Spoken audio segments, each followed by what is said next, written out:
하나님의 은혜가 충만하길 간절히 바라겠습니다. 특별히 오늘 성찬 성례식을 거행했는데요, 그 은혜가 우리 성도님을 덮으시고 그 은혜로 항상 승리하길 간절히 바라겠습니다. 오늘 우리가 볼 말씀은요, 마태복음 20장의 말씀인데 20장의 말씀에 보면 예수님께서 이 땅에 오신 목적에 대해서 말씀하고 있습니다. 예수님께서 이 땅에 오신 이유는 무엇이냐? 우리를 사랑하셨다는 거예요. 그리고 우리를 구원하기 위하심이라는 거예요.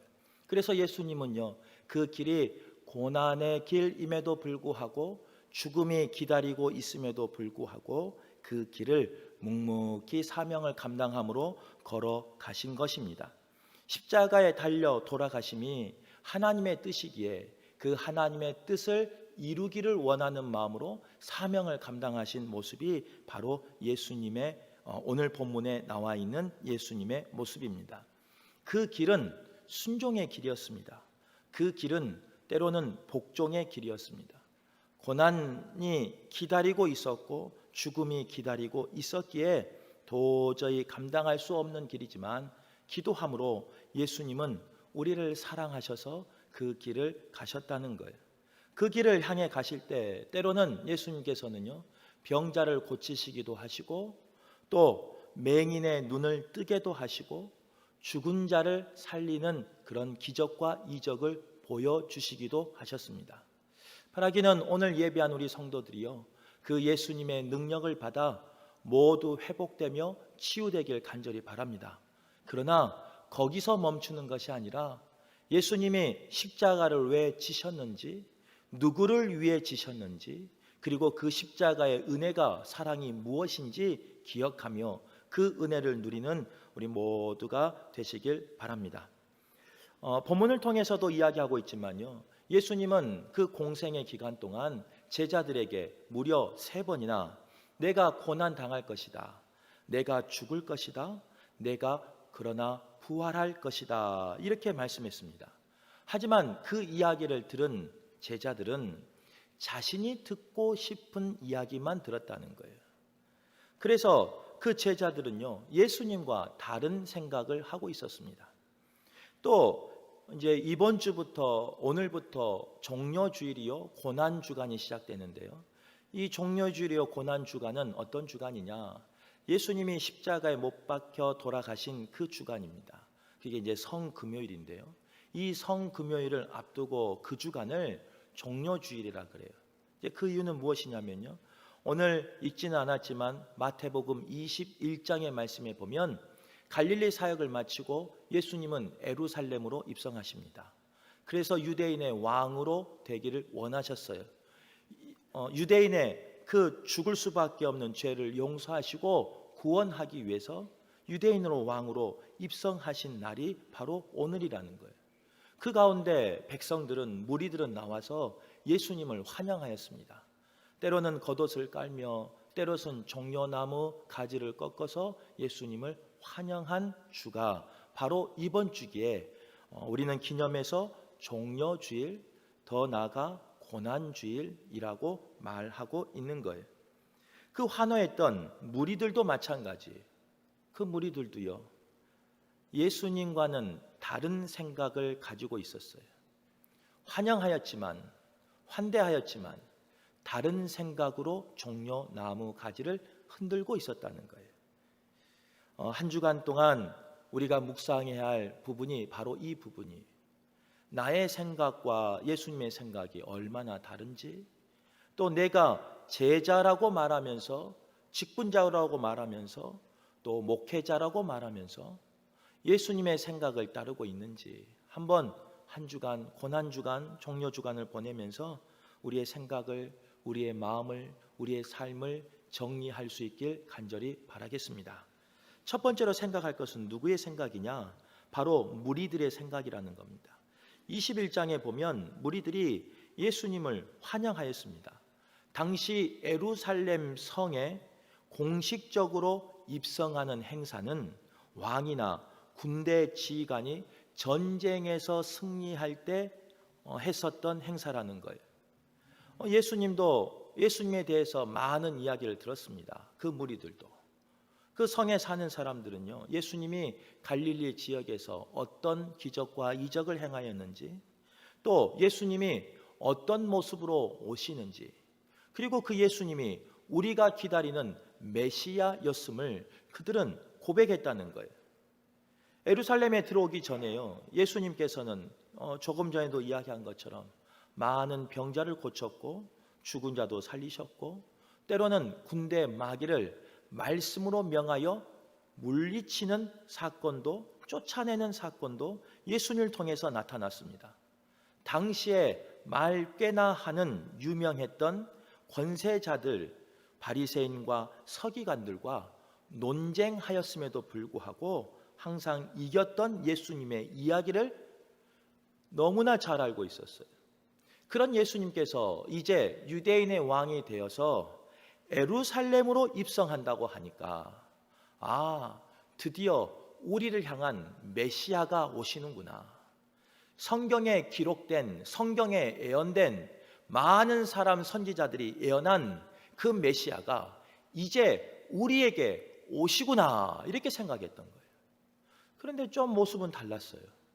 백마를 타고 오거나 아니면 많은 호위대를 데리고 왔어야 되는데 초라하게 나귀 새끼를 타고 왔고 12명의 제자밖에 따르지 않았다는 거예요. 조금 이상했지만 그래도 능력 있는 분이시기에, 권세가 있는 분이시기에, 말 한마디로 모든 것을 다스리며 이길 수 있는 분이시기에 그 무리들은 환영했습니다. 겉옷을 깔기 시작했습니다. 그 나귀 새끼가 걸어가는 그 앞을 겉옷을 깔기 시작했어요. 더 나아가 예수님이 지나가는 그 자리에 꺾어왔던 종려나무를 흔들며 호산나 다윗의 자손이여, 이렇게 외쳤다는 거예요.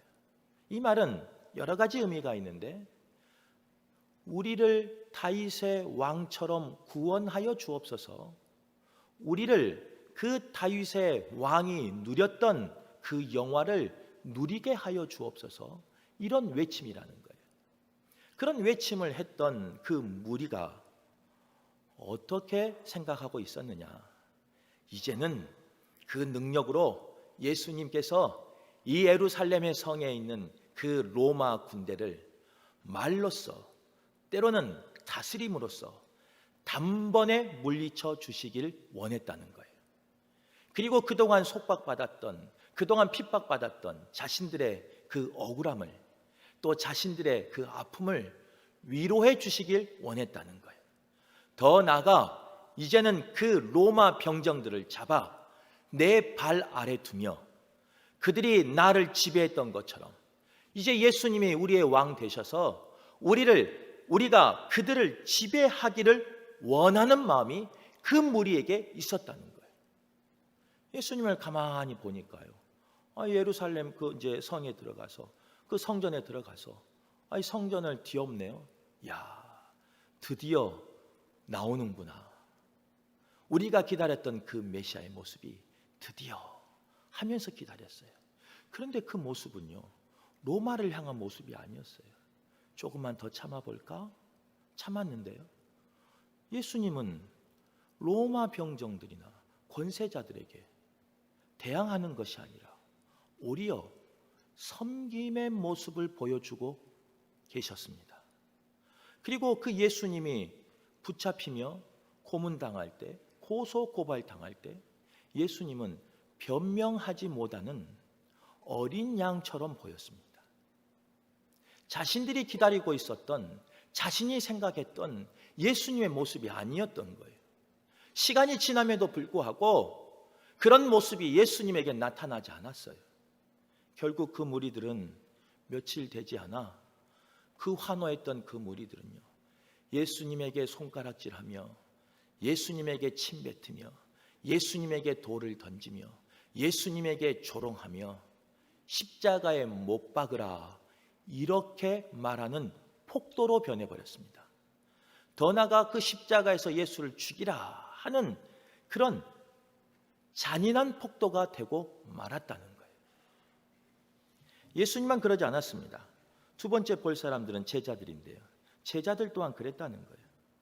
제자들은 그 무리들이 들었던 이야기를 직접 경험한 사람이었어요. 3년의 공생애 동안요, 예수님이 어떤 일을 하셨는지, 어떤 능력을 나타내셨는지 그들은 보았어요. 그리고 예수님이 이제 마지막 때다 말씀하시면서 예수님의 때를 이야기했어요. 내가 유대인의 왕이 되어 너희를 자유롭게 하리라, 이렇게 말씀해 주셨어요. 이제 예수님이 모든 것을 이기며 모든 사람 위에 왕으로 서시겠구나, 이렇게 생각했다는 거예요. 예루살렘 성에 들어가기 전에, 입성하기 전에 나귀를 가지고 왔어요. 나귀에는 안장이 없었죠.